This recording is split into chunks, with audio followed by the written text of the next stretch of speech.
En 1918, Europa estaba saliendo de la Primera Guerra Mundial. Aunque en Estados Unidos ya se fabricaba un automóvil popular, el Ford Modelo T, en el viejo continente solo la clase acomodada podía permitirse ese lujo. En Alemania las marcas eran Opel, Audi y por supuesto Benz, Daimler y Mercedes. Entonces podían costar hasta el equivalente de unos 100.000 euros. Un precio inaccesible para un cabo como Adolf Hitler. Aunque desde que terminó la Primera Guerra Mundial, a Hitler le apasionaban los automóviles. Pero era pobre, no tenía dinero. Cuando llegó a Múnich, no tenía trabajo. En 1919, Hitler empezó una extensión política meteórica que en menos de 2 años le situaría a la cabeza del partido nazi, el PNOA, una posición que le otorgó ciertas ventajas. El partido nazi estaba financiado por la burguesía industrial y financiera. Con esos fondos, Hitler pudo equipar al partido, alquilar salas para los mítines políticos, adquirir un periódico como portador del partido y comprarse un coche. En 1920, el Partido Nacional Socialista compró un Selbe 620 de 24 caballos de potencia, una marca que ya no existe. Pero después de una decisiva reunión, Hitler no tardó en cambiar de modelo. Intervino el azar. El periódico del partido nazi se imprimía en un edificio en un suburbio del centro de Múnich, en el distrito de Marsbostad, donde también había una sala de exposiciones de Mercedes. El jefe de ventas de la sala de exposiciones, Jakob Wallen, le enseñó los modelos a Hitler, que enseguida supo que tenía que deshacerse del Selbe. Debía tener un Benz. El vendedor convenció a Hitler. En septiembre de 1923 se compró su primer Mercedes-Benz, el modelo 1030, más lujoso, rápido y el doble de potente que el Selbe. Después se compró el 1650. No pudo disfrutarlo mucho. Se lo confiscaron 2 meses después, cuando le arrestaron y encarcelaron por el intento de golpe de Estado en Baviera. Durante sus 9 meses en prisión escribió el borrador del Mein Kampf. Desde su encierro también mantuvo una correspondencia regular con su vendedor de coches. Le preguntó si podría conseguir un descuento para los modelos que le interesaban. Si por ser un político importante a Mercedes le interesaría darle un precio reducido. Le ofreció un acuerdo al vendedor. Oiga, estoy esperando los derechos de mi libro, pero sinceramente una reducción de varios miles de marcos me ayudaría a comprar el coche. Jacob Berlin, el vendedor de coches, se convertiría en un confidente del futuro dictador. Le suministró coches Mercedes-Benz hasta su caída del poder. Modelos que iban siendo más potentes a medida que era más poderoso. El modelo 1140, que se compró al salir de la cárcel. El modelo 1570 con 70 caballos de potencia, que se compró un año después. Con este lujoso coche recorrió más de 600.000 kilómetros por Alemania. Pero el nombre de Hitler no tardó en asociarse con un modelo del que hasta que murió apenas se separó, el Mercedes 770. En Alemania, en Sinsheim, cerca de Stuttgart, el Museo de la Automoción y la Tecnología es uno de los museos privados más grandes de Europa. Entre los miles de coches se conservan los últimos Mercedes del dictador en perfecto estado.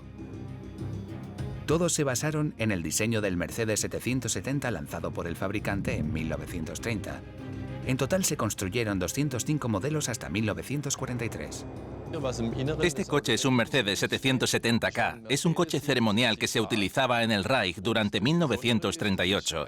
Como podéis ver, es descapotable, algo muy raro.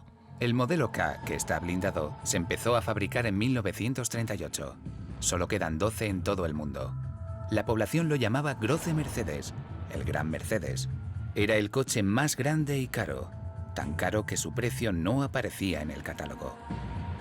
Un coche monstruoso, como su dueño. Era enorme. Medía 6 metros de largo, 2,20 de ancho y 1,70 de altura. Pesaba 4,8 toneladas en vacío. Su depósito de gasolina era inmenso, con una capacidad de 300 litros para una autonomía de solo 500 kilómetros.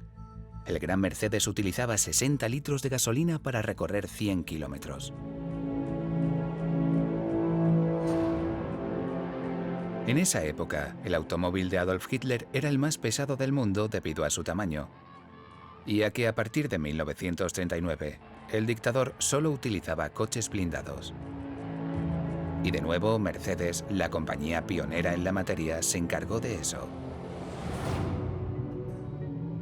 La firma de Stuttgart fabricó una versión del 770 completamente blindada. Toda la carrocería era de acero de 18 milímetros. La base se reforzó con una placa de acero de 11 milímetros diseñada para soportar la explosión de 500 gramos de dinamita. Las puertas de 12 centímetros de espesor pesaban 150 kilos cada una, el equivalente a 8 puertas normales. Las ventanas, hechas de hojas de vidrio superpuestas, tenían un grosor de 4 centímetros y medio y eran a prueba de balas. Lo absurdo de este coche es que está blindado. Incluso a nivel del suelo, era a prueba de minas. Pero el estadista no estaba protegido por encima de la cintura porque era descapotable, no tenía sentido. Hitler estaba convencido de que una estrella de la suerte le ayudaba, instigaba y vigilaba. Si podía conducir durante horas desprotegido sin que le disparasen, era porque era el elegido, por el pueblo alemán y por la historia, por lo que se dirigía a un ser superior al que llamaba destino. Por culpa del destino, o por miedo, no se produjo ningún intento de asesinato mientras el líder nazi iba montado en su coche. Hitler creó parte de su culto a la personalidad alrededor de este modelo. Era su pedestal, en el que siempre se exhibía. Hay que recordar que a Hitler le fascinaba la antigua Roma. Era un autodidacta que leyó muchísimo sobre la historia antigua, especialmente sobre la historia de Roma, y por supuesto conocía el ritual del triunfo. Le encantaba la imagen del César imperial sobre su carro, con el esclavo detrás, sujetándole la corona de laurel sobre la cabeza. Hitler quería imitar este símbolo romano. Los dictadores necesitan símbolos que representen su poder. Antiguamente, los reyes se sentaban en tronos, pero Hitler tenía su coche.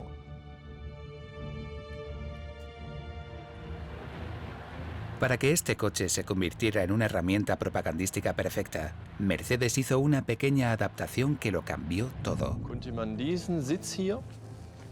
El asiento se puede levantar.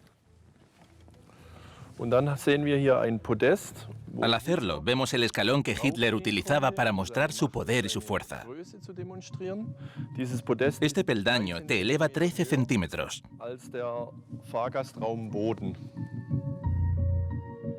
Con este escalón, el dictador, que medía 1,73 m, podía alcanzar los 2,40 m y mirar desde arriba a la multitud. Aunque utilizaba el descapotable para las ocasiones ceremoniales, usaba limusinas cerradas para los viajes largos, 1,5 millones de kilómetros en 20 años. Su última limusina fue este modelo, un 770K blindado. Era igual que el Mercedes ceremonial, pero con techo. Este Mercedes, que está en el Museo de la Automoción y la Tecnología de Sinsheim, se fabricó en 1943. El blindaje está reforzado, se nota en las puertas. Solo se construyeron 19 limusinas blindadas cerradas de este modelo. Su tamaño es tan imponente como el de los vehículos ceremoniales. Mide 6 metros de largo, 2,5 de ancho y 1,80 de alto. Pesa 5 toneladas. También tiene una pequeña mejora. Desde aquí, el conductor puede accionar un mecanismo que cierra completamente la ventanilla trasera. El conductor puede utilizarlo para proteger a los pasajeros. Este mecanismo de acero puede proteger el cuello de los pasajeros de las balas. Por último, para prevenir cualquier ataque, el fabricante utilizó neumáticos antipinchazos. Tienen 20 cámaras independientes de goma con un diseño de colmena.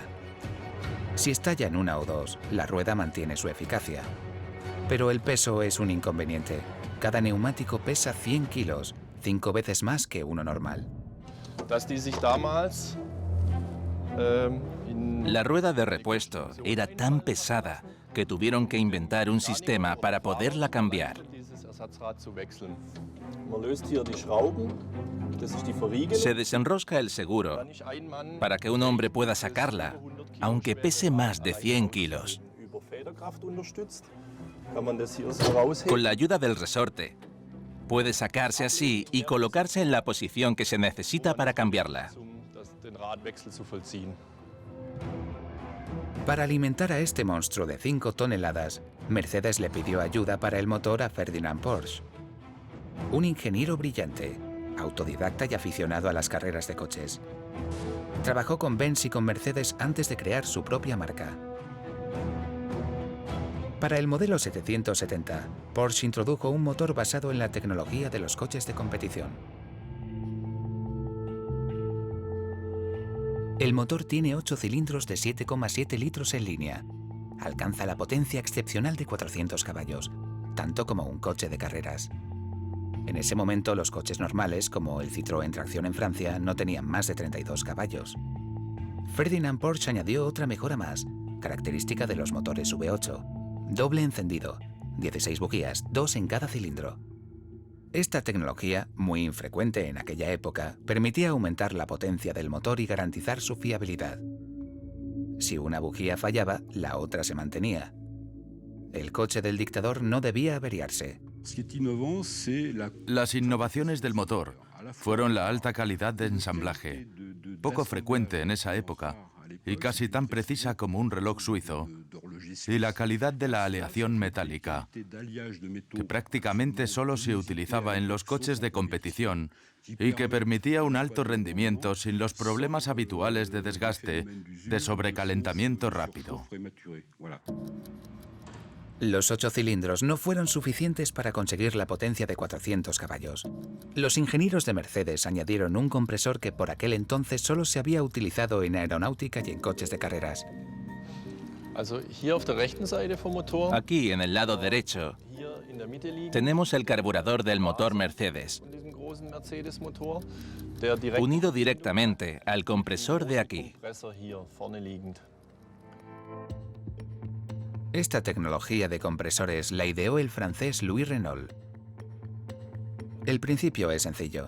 El aire que entra desde el exterior se comprime en esta parte del motor y se inyecta en los cilindros. El aire comprimido multiplica por 10 la energía de la explosión.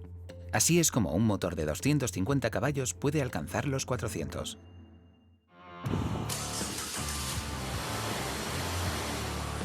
Han pasado 74 años desde que salió de la fábrica, pero el Mercedes 770K de Adolf Hitler sigue funcionando.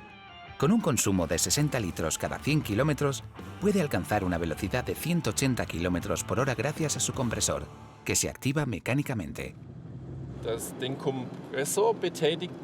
Hay que utilizar el pedal con 2 niveles para activar el compresor. Pisas el pedal y cuando notas una pequeña resistencia, haces más fuerza para activarlo.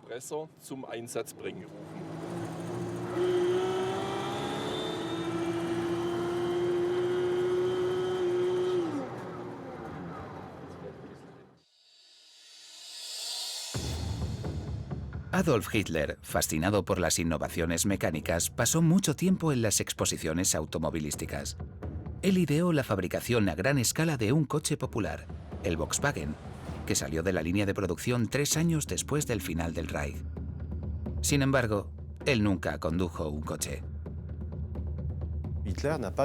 Hitler no tenía carnet de conducir, lo cual es curioso, porque permiso de conducir en alemán se dice Das Führerschein, cuya traducción literal es certificado de conductor. Conductor se dice Führer, igual que jefe. Así que tenemos a un Führer que no tiene Führerschein.